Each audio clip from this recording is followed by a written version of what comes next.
얼마 전 TV 다큐멘터리 프로그램을 통해서 몽골이나 시베리아 등지에서 사람들이 술록 같은 야생 초식 동물들을 소금으로 길들이는 것을 보고 흥미롭게 생각했습니다. 멀리 흩어져 있던 술록들이 사람이 종소리를 내면 그곳으로 몰려와서 사람들이 소금을 먹이면서 사람들의 말을 듣게 길들인다는 것입니다.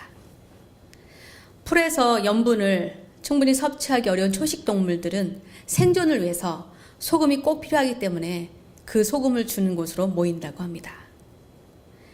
사람도 정상적인 삶을 살려면 체내에 0.9%의 염분을 유지해야 되기 때문에 하루에 매일 5g씩의 소금이 필요하다고 합니다. 생리적인 기능을 위해서 염분이 반드시 필요하기 때문에 군인들은 장기 훈련이나 전쟁에 참여할 때 항상 소금과 물통을 지니고 다녔다고 합니다. 초기 로마 사회에서 정부 관료들과 군인들의 임금을 그 당시에 가장 귀한 물질인 한 주먹의 소금으로 나누어서 지불했는데 그것을 라틴어로 솔트리움이라고 합니다. 이 말은 라틴어로 소금이란 단어 솔트와 아리움이라는 나누어 주다라는 단어 아리움, 그 두 말이 합해져서 된 말인데 나중에 로마 제국에서 임금을 돈으로 지불하게 되었을 때 그것을 셀러리라고 부르게 되었다고 합니다. 소금은 사람의 생명을 좌우할 만큼 꼭 필요한 물질이었기 때문에 12세기 사하라 사막을 통과하는 상인들이 금과 노예와 소금이 3대 교역 물품이었는데 그 당시 소금의 값은 금과 같은 가치로 지불되기도 했고 노예의 발 크기만한 소금판이 그 노예 한 명의 가격으로 쳐줄 만큼 소금은 귀하고 중요한 것이었다고 합니다. 소금은 생명 유지에 필요할 뿐만 아니라 식품을 상하지 않고 오래 보관할 수 있는 기능을 가지고 있습니다. 그리고 2.5에서 3%밖에 되지 않는 염분으로 모든 더러운 물들이 모인 그 바다를 스스로 깨끗하게 정화시킬 수 있는 작용을 하고 있습니다. 예수님 시대 팔레스타인에서는 지금 우리가 쓰는 소금처럼 정제염을 쓴 것이 아니고 햇빛이 좋은 여름에 사해 근처에 있는 소금 덩어리를 캐서 그 소금 덩어리에는 석회 등 여러 불순물이 많이 섞여 있었기 때문에 그걸 밤새 물에 담가 놓으면 거기는 소금기만 물에 녹아져서 아침에 그 소금물로 걸러서 사용했다고 합니다.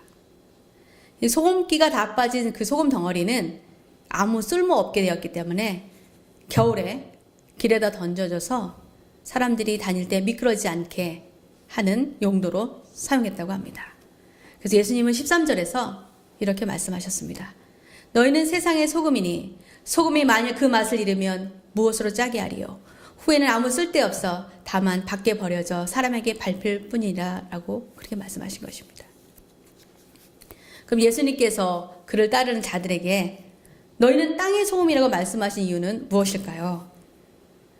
무엇보다도 소금이 인간의 생명을 유지하는 데 필요한 물질인 것처럼 예수 믿는 사람들이 그들이 살고 있는 사회에서 반드시 그 사회가 생명을 제대로 유지할 수 있도록 필요한 자들이 되어야 된다는 것입니다.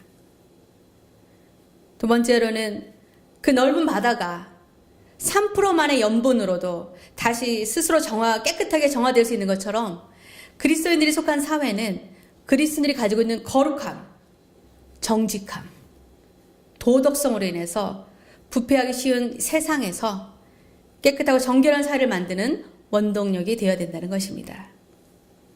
많은 사람들이 더 이상 교회에 오지 않고 또 현대 교회들이 사회에서 교회의 힘과 영향력을 잃어버리게 된 것은 우리 그리스도인들이 우리가 살고 있는 세상에서 거룩함을 잃어버렸기 때문에 그렇습니다. 교회 안과 밖의 세상이 다른 것이 없기 때문에 사람들은 교회를 올 필요성을 느끼지 못하는 것입니다. 그리고 기독교는 점점 더 그 힘을 잃어가고 있습니다. 창세기 19장에 아브라함의 조카 롯의 가족이 살고 있던 소돔이라는 도시가 있었습니다. 죄와 도덕으로 너무나 타락했던 그 소돔을 하나님께서 진멸하시기로 하셨습니다. 그때 아브라함이 자기 조카가 살고 있는 곳이니까 이렇게 하나님께 간청했습니다. 그곳에 만약에 정말 의로운 사람이 50명이 있다면 그 사람들을 봐서라도 그 도시를 용서하시겠습니까? 하나님께서 그렇게 하시겠다고 말씀하셨습니다. 아브라함이 생각할 때 혹시 50명이 안 될 수도 있으니까 하나님께 다시 말했습니다. 혹시 5명이 부족한 45명이라도 용서해 주시겠습니까? 하나님께서 그러시겠다고 했습니다. 30명, 20명, 아니 단 10명이라도 있으면 하나님 그 도시를 용서해 주십시오. 하나님께서 그렇게 해주시겠다고 말씀하셨습니다. 근데 안타깝게도 소돔에 그 의로운 사람 10명이 없었기 때문에 하나님은 하늘에서 유황불을 내리셔서 그 도시를 태워서 멸하셨습니다. 그 증거가 지금도 그곳에 바로 있습니다. 그 당시에 학자들에 의하면 그 소돔에 적게는 1000명, 많게는 5만 명이 살았다고 합니다. 근데 1000명이 살았다 하더라도 10명이 없어도 하나님을 두려워하는 10명이 없었기 때문에 하나님께서는 그 도시를 그렇게 멸하실 수밖에 없었습니다. 캐나다에 사는 저희 친척 중에 하나가 변호사가 되고 싶었던 사촌이 있었습니다. 법과대학에 입학하기 전에 변호사 사무실에서 단기간 인턴십을 할 기회가 있었는데 변호사가 고객의 이익과 그들을 보호하기 위해서 일해야 되기 때문에 그 모든 과정에서 정직하기 어렵다는 것을 발견했습니다. 그래서 변호사가 되는 것을 포기했다고 이야기했습니다. 자신이 맡은 사건을 어떻게든 승소하기 위해서 정직한 변호사 되기는 어려웠을 것입니다. 그러나 하나님을 경외하고 모든 일에 정직했던 아브라함 링컨이 변호사 시절에 피고인이 자신이 무죄라고 주장하지만 증거는 없고, 그런데 그 사건 현장을 목격했다는 증인이 돈을 받고 거짓으로 증언했다는 것을 링컨이 알았을 때 링컨은 그 사건을 맡기로 결정했습니다. 링컨이 사건을 조사하고 현장을 가보고는 피고인이 무죄라는 확신이 들었습니다. 피고의 범죄 현장을 목격했다는 증인이 있었기 때문에 그날의 모든 기상 기록을 확인하고 링컨은 범죄가 일어났던 날 밤에는 달빛이 없었다는 것을 알아냈습니다. 법정에서 링컨이 그에게 물었습니다. 당신은 어떻게 피고가 사람을 죽이는 걸 보았습니까? 그때 그 증인이 이렇게 말했습니다. 그날 달빛이 있었기 때문에 한 10m 정도였는데도 그 사람의 얼굴을 분명히 볼 수 있었다. 이렇게 대답했습니다. 그날의 기상 기록을 들어서 피고의 무죄를 링컨은 증명할 수 있었고, 무죄가 증명됐지만 그 피고인은 그 당시에도 이미 유명한 변호사였던 링컨의 수임료를 걱정했습니다. 그러자 링컨은 그에게 이렇게 말했습니다. 나에게 줄 수임료는 걱정할 필요가 없네. 내 먹을 것과 마실 것은 이미 하늘에서 다 준비되어 있다네. 링컨에게 그 사건을 맡긴 사람은 바로 그 피고의 어머니였습니다. 그러면서 링컨이 이렇게 말했습니다. 내가 이 사건을 맡은 것은 악한 사람들에게 동조할 수 없기 때문에 악한 사람들을 이기기 위해서 이 사건을 맡았노라고 말했습니다. 그리고 이미 어머니에게로 부탁받았을 때 이것은 무료로 변론해 주겠다고 약속했다고 그렇게 알려주었습니다. 그는 정직하고 성실한 변호사로 유명했기 때문에 나중에 연방정부를 변호하는 변호사로도 일을 했습니다. 변호사로서 많은 사람들이 생각하기에 정직하기 어려운 직업을 가졌지만 그는 사회 속에서 자신이 정직한 변호사임을 보여주었고, 또 기독교인으로서 그의 성실한 삶은 자신이 속한 사회에서 소금처럼 세상을 바르게 지켜내는 본이 되었습니다. 어떤 사건은 12년 만에 링컨이 승소한 케이스도 있었다고 합니다.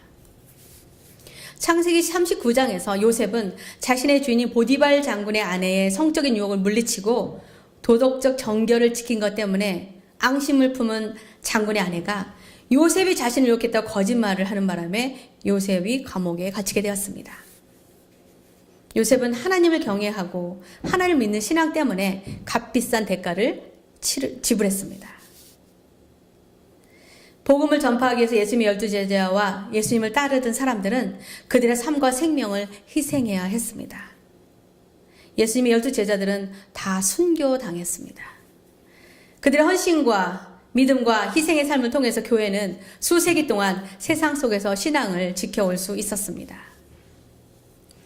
예수님 또한 세상을 죄에서 구원하시기 위해서 자신의 생명을 바치셨습니다. 그런 것처럼 그리스도인들도 타락한 세상에서 거룩하고 정직하며 진리를 지킬 때 박해와 불이익과 희생에 직면하게 됩니다. 그러나 소금이 녹아져야 그 맛을 낼 수 있는 것처럼 우리의 희생이 없이는 이 땅의 소금으로서 사명을 감당할 수가 없습니다. 그리고 우리는 때때로 예수를 믿기 때문에 더 손해보기도 하고 더 양보하기도 하며 또 다른 이들보다는 조금이라도 더 바르고 정직하게 살려고 노력해야 합니다. 만약 우리가 안 믿는 사람들과 아무런 차이가 없다면 우리는 짠맛을 잃어서 길거리에 던져지는 쓸모없는 소금처럼 될 것입니다. 예수 믿는 사람들이 우리가 속한 사회에서, 일터에서, 그리고 지역 공동체에서 크리스찬으로서의 정결한 맛을 내고 살아간다면 우리는 무너져가는 가정과 타락해가는 사회를 지켜낼 수 있을 것입니다. 예수님은 소금에 대해서 언급하신 후에 제자들에게 빛에 대해서 14절, 15절에 이렇게 말씀하십니다. 너희는 세상의 빛이라. 산에 있는 동네가 숨겨지지 못할 것이요 사람이 등불을 켜서 말 아래에 두지 아니하고 등경 위에 두나니 이러므로 집안 모든 사람에게 비치느니라. 예수님 시대의 이스라엘 사람들은 언덕 제일 높은 곳에 도시를 세웠습니다. 그래서 멀리서도 사람들이 도시의 불빛을 볼 수가 있었습니다. 미국을 세운 건국의 아버지 중 한 명인 벤자민 프랭클린은 우리가 미국 100달러짜리 지폐에서 나올 정도로 존경받는 정치인이었습니다. 어느 날 그가 살던 필라델피아 이웃 사람들에게 좋은 일을 해야 되겠다는 생각이 들었습니다. 그래서 자기 집 앞에다가 선반을 만들어 놓고 아주 멋지고 아름다운 램프를 그 위에다가 올려놓았습니다. 근데 사람들이 왜 램프를 빛이 필요한 집 안에 두지 않고 왜 쓸데없이 밖에다가 저것을 두었나 의아해하면서 램프를 밖에다 두는 것은 낭비라고 수군거렸습니다. 근데 일주일이 지나고 한 달이 지나니까 동네 사람들이 뭔가 다르다는 것을 깨닫게 되었습니다. 집 밖에 빛이 있으니까 사람들이 밤에 다녀도 넘어지지 않는 것을 알게 되었습니다. 그리고 길을 잃어버리지 않고 밤에도 쉽게 방향을 찾을 수 있다는 것을 경험하게 된 후로는 같은 생각을 갖게 된 사람들이 한 사람씩 그들도 집 밖에 램프를 갖다 놓아서 다른 사람들 위해 빛을 비춰주게 되니까 거리가 밝아졌고 이것이 전 세계의 가로등의 시작이 되었다고 합니다. 제가 얼마 전 와이드에서 오는데 안개가 너무 많이 낀 밤에 오니까 가로등이 없는 고속도로가 너무 어두워서 안개등을 켜면 더 앞이 잘 보이지 않았습니다. 불안한 마음이 들었습니다. 근데 우리가 무소민에 근접해 오니까 큰 호텔들 마을에서 빛을 많이 비춰주니까 그제서야 좀 안심이 되었습니다. 빛이 우리가 가야 할 길을 분명하게 보여주기 때문에 우리는 안전하게 느끼게 된 것입니다. 예수님을 자신들을 죄에서 구원해 주신 구세주를 알지 못하는 사람들은 어둠 속에 살고 있는 것입니다. 비록 그 사람들이 육체적으로 살아있는 것처럼 보이지만 그들의 영혼은 어둠 속에 잠자고 있는 것입니다. 그래서 우리는 다른 사람들에게 우리의 삶과 사역을 통해서 복음의 빛을 비춰주어야 합니다. 저는 아주 어렸을 때부터 교회를 다녔지만 어떤 분의 삶과 이웃에 대한 선행을 보았어야 비로소 머리로 믿던 예수님을 가슴으로 믿게 되었습니다. 저는 그분의 삶을 통해서 예수님의 빛을 보게 된 것입니다. 제가 토론토에서 다니던 교회 여자 전도사님이 한국에서 교회 집사였을 때 같은 교회에 다니던 여자 교인분이 신장이 좋지 않아서 혈액을 추적하고 있었는데 그래서 그 집사님을 위해서 계속 기도했습니다. 신장 기증자가 나오게 해주십시오. 그렇게 어느 날 기도하는데 하나님께서 네가 주어라 라는 마음을 기도할 때 주셨다고 합니다. 그래서 잘못 들은 것이겠지요. 본인이 생각하고 설마 나한테 그렇게 하나님께서 말씀하시리라고는 생각을 못했는데 기도할 때마다 하나님께서 네가 주어라 그랬는데 선뜻 주지 못하고 망설이고 있는데 그 교회에 어느 날 신장기증본부에서 와서 집회를 갖게 되었다고 합니다. 집회가 끝나고 다른 사람들을 위해서 장기를 기증할 사람들 적어내라는 설문지를 내는데 그때 이분 마음속에 하나님께서 더 이상 피할 수 없이 신장을 기증하라 그러시는구나 마음이 들어서 이제 멀리 서 있는 남편에게 눈으로 사인을 보냈다고 합니다. 내가 할까? 왜냐하면 그 남편분도 이미 기도해서 그걸 의논했었기 때문에 알고 계셨기 때문에 나 할까? 그랬더니 두 번도 망설이지 않고 그 남편분이 너무 섭섭했었다고 나중에 얘기합니다. 그렇게 망설이지 않고 대답할 줄은 몰랐다고 이야기했었습니다. 그래서 하나님의 뜻이구나 생각하고 이제 신장을 기증을 했고 그래서 그분의 것은 그분의 몸하고 안 맞으니까 이분이 이 사람을 위해서 기증을 하니까 병원에서 이 사람을 위해서 기증한 사람 걸 빨리 제일 먼저 찾아주고 이분 것은 어떤 여자 대학생에게 갔다고 합니다. 그 얘기를 안 하셨었는데 어느 날 너무 열심히 일하시는데 좀 피곤해 보여서 왜 이렇게 피곤해 보이십니까? 여쭤보니까 제가 신장이 하나밖에 없어서 좀 쉴 필요를 느낍니다. 이렇게 얘기를 하셔서 왜 하나밖에 없습니까? 하고 여쭤봤을 때 한국에 있었을 때 이런 일들이 있었습니다. 이렇게 얘기했습니다. 전 깜짝 놀랐습니다. 내가 내 자녀를 위해서는 줄 수 있을 것 같고 어머니를 위해서도 큰맘 먹고 드릴 수 있을 것 같습니다. 남편을 위해서는 많이 생각해 봐야 될 거라고 생각이 들었고 그런데 교회의 한 분을 위해서 자기의 신장을 기증했다는 것이 저는 너무나 감동이 되었습니다. 아무런 대가도 없이 아무런 조건도 없이 나중에 그분은 신학을 해서 병원 선교를 하는 전도사님이 되셨다고 합니다. 그분이 그것만 한 것이 아니라 그 교회에서 아프리카에 있는 선교사를 후원하고 있었는데 그 선교사님이 선교할 때 쓰던 자동차가 중고 자동차가 망가져서 이제 또 새로운 중고 자동차가 필요했는데 그걸 기도 제목으로 나와서 기도하는 중에 하나님께서 그것도 그 분에게 하라고 말씀하셔서 하나님 전 돈이 없습니다. 교육 적금 붙는 거 있지 않느냐. 하나님 그건 애들의 교육을 위해서 하는 건데 그걸 어떻게 낼 수가 있습니까? 하나님께서 여러 번 얘기하셔서 그걸 해약해서 300만 원인가를 보내셨다고 합니다. 전 너무 이해가 되지 않았습니다. 애들은 어떡하라고. 근데 결국 나중에 캐나다 와서 무료로 자녀들은 교육을 받게 되었습니다. 이곳에 와서도 어떤 목사님이 그분을 초청해서 캐나다로 오게 되셨는데 그 당시에 IMF가 터져서 환율이 너무 높아져서 돈을 갖고 올 수 없는 그런 상황이었는데 자기를 초청했던 그 목사님이 미국으로 가시게 되었다고 합니다. 목사님 먼 길을 가시니까 또 교회도 개척해야 되고 그래서 경제적으로 좀 도움이 되고 싶었는데 가진 돈이 없어서 이제 전도사님이 캐나다 오셔 되셨는데 어머니가 물려주신 10돈짜리 금 목걸이를 그 목사님 사모님께 드렸다고 합니다. 저는 막 뭐라 그랬습니다. 어머니가 주신 것을 어떻게 그렇게 남에게 줄 수가 있느냐. 하나님을 위해서 드린 거라고 그분은 얘기하셨습니다. 그렇지만 저는 도저히 그분의 삶을 이해할 수가 없었습니다. 제가 그분 가까이에 있는 아파트에 살았었는데 어느 날 가보면 그 근처에 있는 교인 집에 가서 청소를 해주고 계시는 것입니다.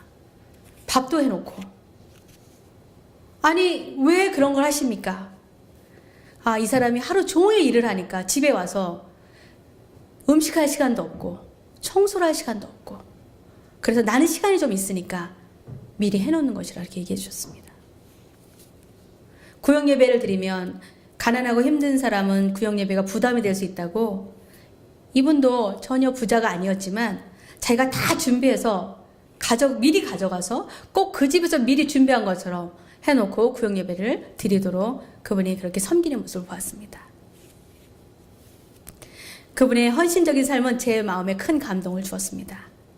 저는 예수를 그렇게 믿는 사람은 그때 처음 보았기 때문에 그렇습니다. 제가 그분을 만난 다음에 그분의 삶을 통해서 그분이 예수의 빛을 자기 주변에 있는 사람들에게 비춰준다는 것을 알게 되었습니다. 벤자민 프랭클린이 집 밖에 있는 다른 사람들을 위해서 켜놓은 등불을 통해서 세상의 가로등이 생겨난 것처럼 한 그리스도인의 헌신적인 삶과 사랑, 다른 이들을 생각하는 마음이 다른 사람들의 삶에 영향을 준다는 것입니다. 그리고 그 사람들의 영혼을 밝혀준다는 것입니다. 오늘 16절 말씀에 이같이 너희 빛이 사람 앞에 비치게 하여 그들로 너희 착한 행실을 보고 하늘에 계신 너희 아버지께 영광을 돌리게 하라. 우리는 세상의 빛으로 오신 예수님을 믿지만 우리의 매일매일의 삶을 통해서 다른 사람들에게 빛을 비춰주지는 못합니다. 그렇게 하려면 내가 가진 것을 희생해야 되기 때문에 그렇습니다. 내 시간, 내 노력, 내 물질을 남을 위해서 선뜻 쓰는 것이 쉽지 않기 때문에 그렇습니다. 그러나 예수를 믿는 사람으로서 다른 사람들이 바른 예수의 길을 찾을 수 있도록 빛을 비춰주는 것은 우리의 거룩한 의무입니다. 예수님은 요한복음 8장 12절에 이렇게 말씀하셨습니다. 예수께서 말씀하여 이르시되 나는 세상의 빛이니 나를 따르는 자는 어둠에 다니지 아니하고 생명의 빛을 얻으리라. 이 말씀처럼 우리가 성령을 통해서 예수의 빛을 받으면 성령의 인도하심 따라 빛 가운데 살아가게 됩니다. 오늘 여러분들 이곳에 오셨습니다. 여러분들 마음대로 오신 것이 아니라 하나님께서 여러분의 마음을 움직이셨기 때문에 이곳에 온 것입니다. 에베소 5장 8절 9절에 너희가 전에는 어두움이더니 이제는 주 안에서 빛이라. 빛의 자녀들처럼 행하라. 빛의 열매는 모든 착함과 의로움과 진실함에 있느니라. 우리가 아무리 작은 일을 해도 아무리 하찮아 보이는 일을 해도 정성을 다할 때 사람들은 감동합니다. 우리는 그리스도인이긴 하지만 인간이기 때문에 완벽하지 못합니다. 우리 모두 부족한 점이 많이 있습니다. 그럼에도 불구하고 우리가 최선을 다해서 다른 사람에게 선을 베풀고 또 자신과 하나님 앞에서 정직하게 살아가려고 노력하면 하나님께서 성령님을 통해서 우리를 도와주십니다. 왜냐하면 우리의 삶이 다른 사람들에게 빛을 비춰줘야 되기 때문에 그렇습니다. 저는 저와 여러분이 세상의 소금처럼 세상에 꼭 필요한 그리스도인들이 되어서 세상의 부패를 막아주는 역할을 감당하고 또 우리의 선하고 진실한 삶을 통해서 어두운 세상 속에서 예수의 빛이 다른 사람들에게 비춰지는 그런 삶을 살게 되기를 주님의 이름으로 축원합니다. 기도하시겠습니다.